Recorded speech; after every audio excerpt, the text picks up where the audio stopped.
Welcome to the slop farm. Enjoy the video. You start by cutting power and unpairing the old transmitter so signals don't conflict. Remove batteries from both car and remote and open the receiver bay with a small screwdriver. Identify the car's receiver model and frequency, 4 GHz or 27 MHz, because matches matter. Once done, locate the bind or trim button on the receiver. This is the key to relinking. Make sure you have fresh batteries or a charged pack for the new transmitter before moving to the next step.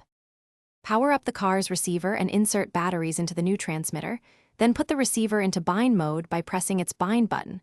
Hold it until an LED indicates readiness. Next, press the transmitter's bind or connect button. Lights should flash, then stabilize, confirming a link.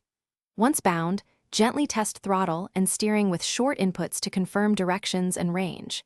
If steering is reversed or endpoints are off, adjust transmitter reverse and trim settings now, and rebind if signals remain unstable.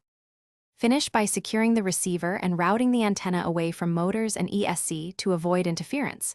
Close and fasten the case. Then perform a range check. Walk 10 to 30 meters while watching response at full and idle throttle to ensure reliable control under load. If you encounter dropped signals, reversed controls, or limited range, first swap batteries and redo the bind sequence.